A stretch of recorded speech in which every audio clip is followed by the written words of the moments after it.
Hi, I'm Will Potter.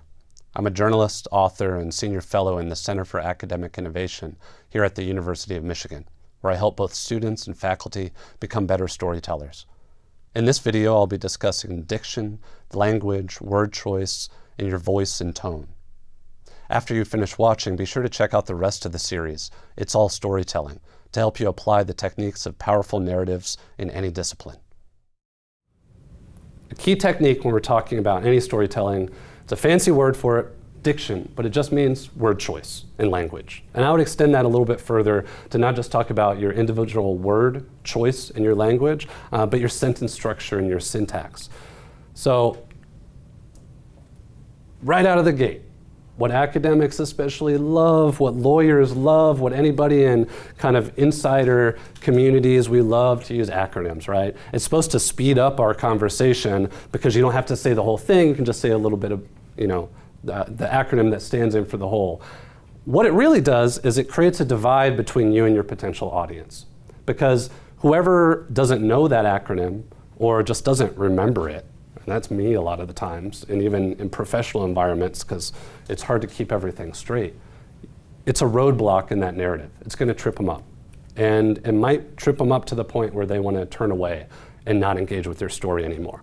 Now, I've been told this is a dad joke, my acronym of not a single acronym or NASA. I like to clarify that it's more of a nerdy writer joke, but nevertheless, as much as possible, you want to eliminate everything except the most ubiquitous ones, right? There's exceptions in news of, well, everybody knows what NASA is. So very rarely do you see it spelled out. Most people don't know what the Center for Academic Innovation is yet. Most people don't know what some of the specialties are in your profession. When you're thinking about language and word choice, you need to ask yourself, is this the same way that you would talk to a friend or a colleague or an advisor over coffee? And if it's not, I want to know why it's not. Now, this isn't to say that every type of storytelling has to have that kind of conversational, laid-back, effortless tone. There's a time and a place to be very, kind of refined and stilted or lyrical and standoffish. You have room to play with all these different types of diction, but I want you to be deliberate about it. And that's a theme you're going to hear over and over again in this talk. This isn't about a right or wrong answer. It's about making deliberate choices that are going to enhance your narrative. Most importantly, you can't just follow a certain convention, especially around diction, out of fear. I hear this from graduate students all the time in particular, or people who have their first job as a faculty member.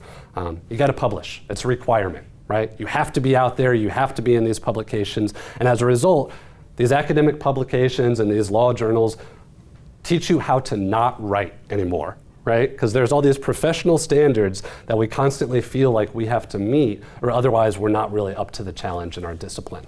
I want you all to push back on that as much as possible. There's going to be some things like this that you just have to do, and that's part of life, part of work. But there's always room to kind of be a little bit more creative and reach that 10% further. Now here in AI, we like to talk about, I call it the mom test. I thought I invented it. Turns out I hadn't. Everybody has this. It's the mom test, it's the dad test. I want you to think about someone who is hopefully sympathetic, hopefully knows a little bit about what you do, and is willing to hear some of what you do, but doesn't know all the ins and outs. Right? And that's going to be a good kind of litmus test of whether your narrative is going to go further than that mom or dad test. If you're not sure if you would lose them, or insert whatever other ally in this scenario, if you would lose them at that stage, well, how are you going to reach out to people you don't even know, who don't know your work and don't know why they should care already? So I don't know if you all knew this, but in addition to being a journalist and everything, I'm also a graphic designer, and I have a really highly skilled visual representation of all this. I did not draw the happy campfire, for the record. We decided to leave this up because, we all need a little happy campfire in our lives, right? So when you think about word choice, and when you're thinking about sentence structure and so many other parts of narrative, this is what I always go back to. And I'm way too tall for this whiteboard, so don't laugh at me. So as your complexity of material increases, all these other things like diction, structure, etc., all need to decrease. Because what happens if you don't, right? Let's say you're writing about, and as we're kind of doing introductions around the room, you all are engaged in computer science, advanced engineering, business, all aspects of the university, right? As the complexity of material increases in what you're talking about, if you don't adjust your tone and your structure and your diction, the graph would look like that, right? And you're just going to be up here, out of reach. Picture me, I'm not going to kneel down, out of reach of this material, literally. So what you want to do, it's not a hard and fast rule. You can kind of fluctuate as you're experimenting with your narrative. But in general, the more dense the material, you need to adjust your language and your structure and your tone. I also kind of do another version of this when I'm teaching investigative journalism, and that I think when kind of the depth and the heaviness of your material increases, I think you need to adjust accordingly as well, right? Because in my work, I write about some really dark and depressing stuff, and if you stay in that space all the time without giving your audience some kind of room to breathe, maybe some humor, a change of pace, you're going to lose people that way as well. To put it another way, I've heard this so many times on higher education campuses, and I hate it.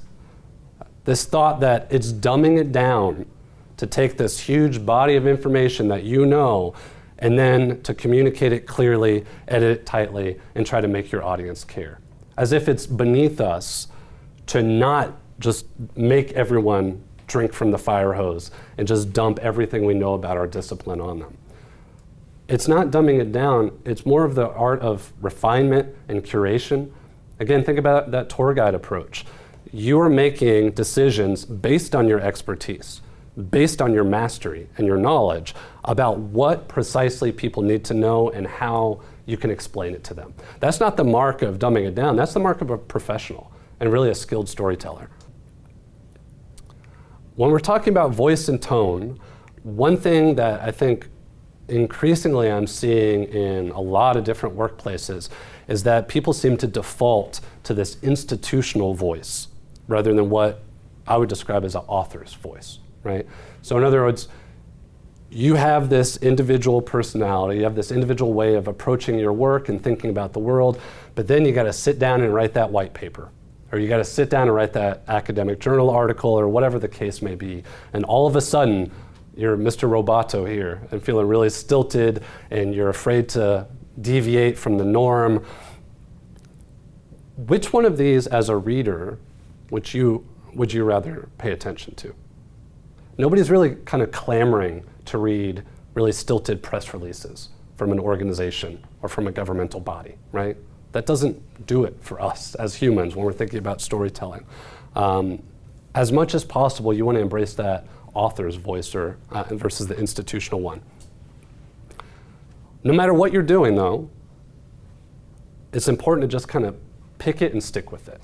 So if your tone, for instance, in talking about a new development in public health is really conversational and funny and approachable, you're doing maybe a series of short videos or kind of a TED Talk approach, that's fantastic. You could also be speaking a very different way for that academic journal article. What you don't want to do is start mixing them. Because when you do that, it becomes really jarring for the readers. As if all of a sudden you're really serious and stern in your writing, and then you shift into kind of this goofy conversational tone. It's going to be really abrupt, and you're going to lose people. You might even lose some credibility as well. Again, the most important thing, just be deliberate. Don't just make the choice because it's what you've always made. Think about why you're doing it. And if you're ever in doubt, remember beer and pizza and strawberries and champagne. And by that I mean both of these things are great together, meaning the beer and pizza, the strawberries and champagne. Or I'm sure if there's any undergrads in the room, you will learn about such things because I'm sure you've never had any experience with it so far. Nevertheless, it gets kind of weird when you mix them, right? Think about being at the, the fancy function in the three-piece suit or in the ball gown with beer and pizza. Feels a little odd. You want to have that continuity in your tone and in your diction. And that's what, if you do that over an entire body of work, that's what starts creating an author's voice. That's how we start seeing the difference between, no matter what you're doing, that this actually came from you.